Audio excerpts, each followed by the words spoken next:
So I was not sure what I was going to share today when I hit the record button. I finished my Peloton workout a few hours ago, washed my hair, did my skincare routine, and decided to turn on the Dane episode of Famous Last Words while I did my two-strand twist for my protective style for the week. And that episode wrecked me. As you can probably see, the eyes are quite puffy and red, and it was just such a sobering reminder of how precious, how fleeting, and how powerful our lives are if we are truly intentional about actually living out the four big pieces of advice that he left his two daughters at the end of the video. And I think the reality with death is that is one of those moments where you do get to hear people's biggest reflections, biggest regrets, biggest lessons learned, and what they truly want to be known for if they are given the opportunity to share that with you before they pass away. And I never actually spoke about this publicly, but my Nana actually passed away December of 2023. And by the grace of God, we were able to be there with her for her last few days up until she took her last breath. And this Netflix episode really felt like it was a reminder of so many of the pieces of advice that she left for us in her last words. And there were quite a few overlaps just with respect to truly living out your life to the fullest and giving your best and fighting. And it's unfortunate that, when people experience terminal illnesses or when life happens, like death is inevitable. But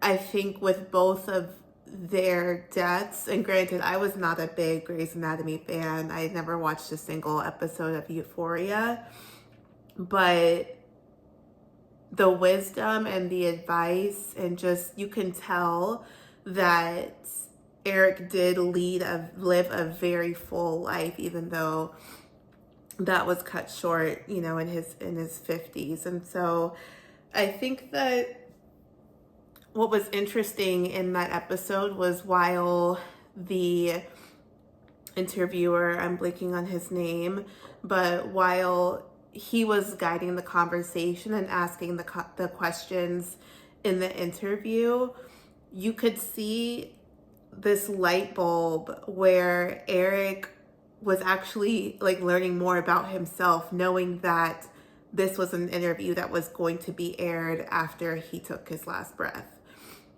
And that was really powerful for me because obviously he's had a lot of time to do reflection, and he, of course, has done a lot of the self-evaluation and has had the self-awareness to be able to speak on what he wants his last words to be, how he thinks that people perceive him, whether it was his wife, his two daughters, and even how he perceived himself. But the beauty and the opportunity that he had in this interview to be like, you know what? Yes, I am resilient, and I've also persevered through a lot. At the beginning of the episode, he had shared how, he didn't think that he had persevered because perseverance is more of a proactive action versus resilience is like how you bounce back after something has happened. But it was beautiful to see that light bulb kind of turned on where he was like, you know what?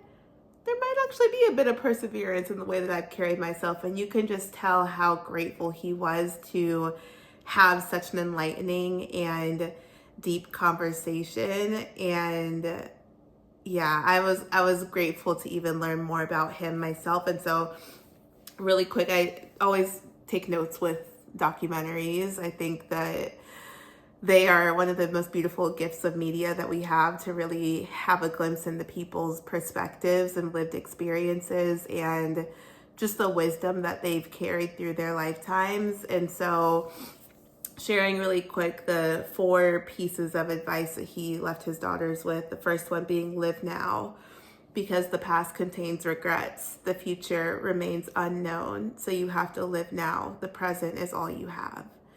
And in this current world that we're living in the reality that so many things are out of our control, so many things are baffling to see play out, I have found myself, like, transparently being much more pessimistic than my baseline. Like, even with work, I've been complaining a lot more to my husband, internal dialogue, to my friends, and it's just like, this kind of goes into the next thing that he shared, which is fall in love and like find something that actually lights you up, that gets you excited to wake up and get out of bed. Whether that's a person, whether that's, a job, whether that's a hobby, like find something to fall in love with.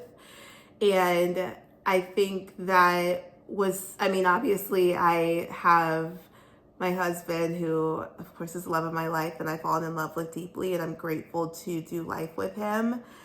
And I am at an inflection point right now where I have identified that the occupation I currently have is not something I'm truly like in love with. And I loved what he mentioned, where he said that my work doesn't define me, but it excites me. And he was speaking about acting, where he fell in love with acting at a very young age, and that was the thing that always got him through the tough times, but also was like that light that he looks forward to every single day. And so I think, like, with those first 2 points, it's like we can oftentimes reflect on, man, those were the good times, but also, man, like I could have, should have, would have done things differently in the past, but that doesn't change our present. We can also look forward to stuff in the future and also fear stuff in the future, but that is all unknown. And all we really have is how we show up, how we choose to love, how we choose to view life, how we choose to exist in the present. And I really needed this. I really needed to hear this episode of Famous Last Words, because it genuinely has been almost like a rewire. It's led to a rewiring. It's led to a reset for me, just going through all that I have been experiencing, and also just figuring out like what is my actual place in the world that we're living in now. Sadly, I think that I have gotten to a level of apathy in some areas of life, where it's like there's such little control. I'm trying to be careful. I feel such a lack of control, where it's like, well, I guess it is what it is. And that's honestly one of the worst places you can be. And so this goes into the third point that he mentioned, which was to choose your friends wisely.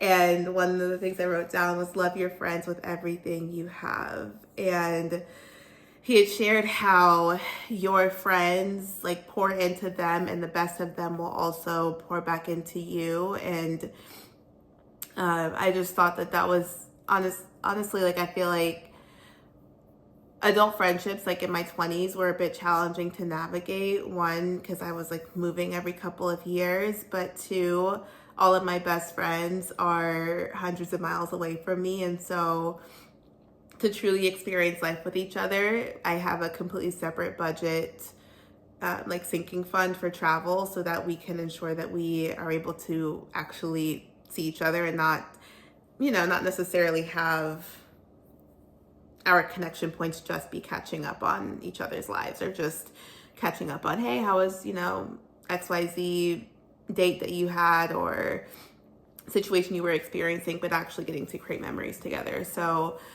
yeah, the component and just seeing how much he loves and loved his family and friends, and just the reminder of like how powerful friendship is from his experience was another thing where I was like, yeah, even though I just recently saw one of my best friends last week, I'm like, things like this are always a reminder of like, let's keep the cadence going. Let's not have it be months on end before we see each other our next time. And the final thing that he mentioned was fight.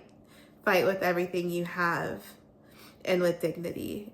And obviously, like with ALS, he fought a good fight. He also was very clear on there's certain circumstances that I just don't want to experience.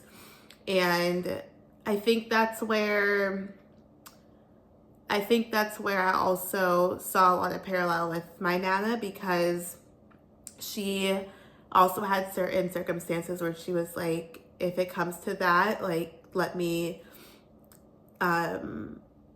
take my last breath on my own. And I don't want to get into too much of that, but nonetheless, like, she was a fighter. She made sure that her brain was always functioning to the best of its ability, was always doing Sudoku, knitting, her crossword puzzles, just watching Jeopardy, like constantly making sure that she did her part in fighting for her health and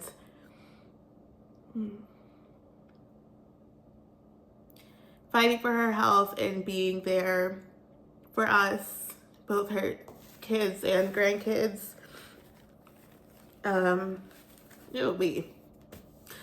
as long as she could. And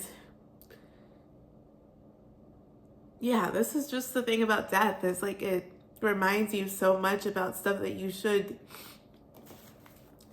know. Obviously we know this, we know this stuff, but it's almost like you take it for granted. You take for granted good health. You take for granted love. You take for granted friends. You take for granted being able-bodied. And I'm grateful for like my Peloton instructors who are always reminding me, like, it is a privilege to move your body. You get to show up and work out. You don't have to. Like, this is a privilege. And so, yeah, I think I was reminded a lot of my Nana, which is like the wisdom and just like the life advice that was shared. She gonna cry herself to sleep tonight, honey, because I really had no idea what I was going to talk about. And as you can see, she's in her nightgown. She's ready to go to sleep, but I'm grateful for the fact that Netflix actually produced that and shared it. I'm grateful that he gave the green light to, of course, this was created for his two daughters, but for the world to hear his perspective and to hear his reflections on his life and his wisdom. And yeah, life is so fragile. Like, we can think and get excited about what's to come and what tomorrow will bring, but that is not promised. And so we do our best. We show up. We love deeply. We operate with honesty and dignity and integrity, and just try to leave the people and the places better than we found them. So, yeah. That's that. I don't even know how to end this, but if any of this resonated, I highly do recommend watching the documentary. If you have felt, I don't know if it's called a documentary, but yeah, I don't know what they categorized it as, but if you felt in a lull, if you have felt like you've lacked gratitude, if you felt any sense of apathy in your life, if you maybe have just needed like a reminder of how precious and fragile and temporary life is, highly recommend checking this out on Netflix. And with that, I hope you have a good night, and I will see you all tomorrow.